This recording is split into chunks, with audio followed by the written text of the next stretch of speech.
নমস্কার বন্ধুরা, নীলিমা রান্নাঘরে আজকে ফুলকপি আর আলু ডালনা হবে। দেখুন বন্ধুরা, আমি এখন ফুলকপিগুলো ভাপিয়ে নেব একটু। দেখুন বন্ধুরা, আমি জল বসিয়ে দিয়েছি, একটু লবণ দিয়ে দিয়েছি জলের মধ্যে। এবার আমি ফুলকপিগুলো একটু ভাপিয়ে নেব। দেখুন বন্ধুরা, আমার ফুলকপিগুলো ভাপানো হয়ে গেছে। আমি এবার দেখুন বন্ধুরা, কড়াইটা আমার গরম হয়ে গেছে। আমি এবার তেল দিয়ে আলুগুলো ভেজে নেব।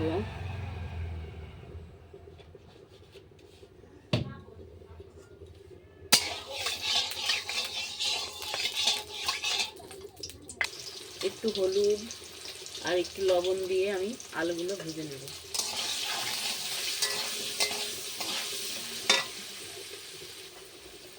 দেখুন বন্ধুরা, আমার আলুগুলো ভাজা হয়ে গেছে। আমি এবার আলুগুলো তুলে নেব।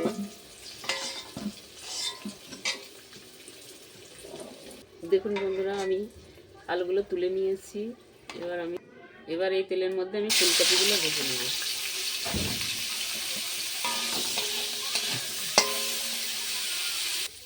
আমার ফুলকপিগুলো ভাজা হয়ে গেছে। দেখুন বন্ধুরা, আমি ফুলকপিগুলো তুলে নিচ্ছি।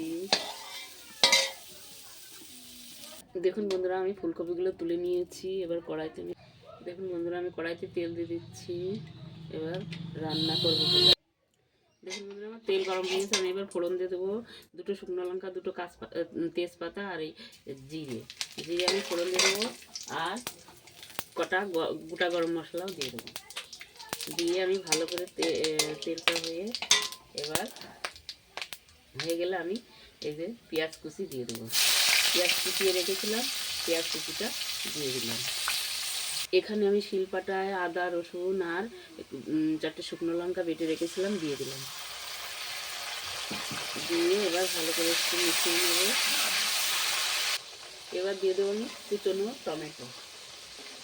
কুচনো টমেটোকে দিয়ে আমি একটু গুঁড়ো মশলা আছে, স্বাদ মতো লবণ আর 1 চামচ হলুদ গুঁড়ো আর 1 চামচ ধনের গুঁড়ো আর জিরের গুঁড়ো 1 চামচ দিয়ে আমি ভালো করে মশলাটা কষিয়ে নেব। দেখুন বন্ধুরা, আমার মশলা থেকে তেল ছেড়ে গেছে। এবার আমি দিয়ে দেবো 4-5টা কাঁচা লঙ্কা কুচি আর এই আলু ভাজাগুলো দিয়ে দেবো।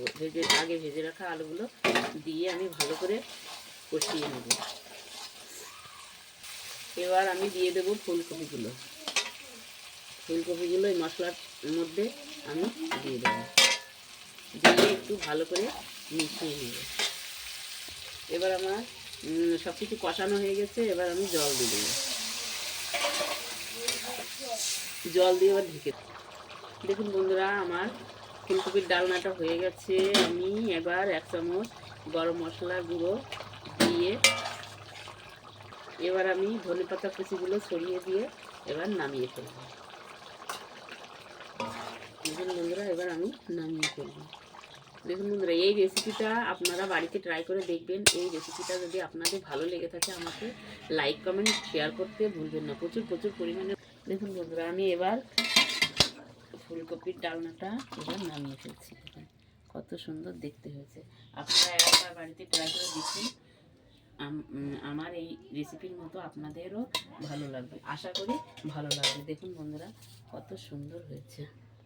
দেখুন বন্ধুরা, নীলিমা রান্নাঘরে আরেকটা এই ফুলকপির ডালনার সঙ্গে আরেকটা রেসিপি আপনাদের দেখাবো। পেঁয়াজকলি, বেগুন, আলু, মূলো সব কিছু দিয়ে আমি একটা চচ্চড়ি বানিয়ে দেখাবো। দেখুন বন্ধুরা, আমার কড়াই তেতে গেছে। আমি এবার তেল দিয়ে দেবো চচ্চড়িটা বানানোর জন্য। তেলটা আমার গরম হয়ে গেছে। আমি কটা কালো জিরে দিয়ে দেবো। কালো জিরেটা হয়ে গেছে। এবার আমি এই সবজিগুলো দিয়ে দেবো। সবজিগুলো দিয়ে ভালো করে মধ্যে একটু লবণ হলুদ দেবো, মিশিয়ে দেবো। তারপর এবার আমি লবণ, স্বাদ মতো লবণ আর 1 চামচ হলুদ দিয়ে দেবো। দিয়ে আমি ভালো করে নেড়ে চেড়ে ঢেকে দেবো। দেখুন বন্ধুরা, আমার এই চচ্চড়িটা এইভাবে ভালো করে ভাজা হবে, তাহলে খেতেও যেরকম টেস্ট, দেখতেও সেরকম লাগবে। দেখুন বন্ধুরা, আমার চচ্চড়িটা হয়ে গেছে। এবার আমি নামিয়ে ফেলবো।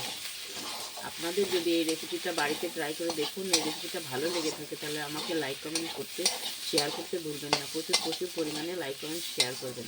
আমি আপনাদের সামনে আবার ফেসবুক থেকে দেখলে আমাকে ফলো করে দেবেন, আমি যাতে আপনাদের সামনে নতুন নতুন রেসিপি নিয়ে আবার আসতে পারি।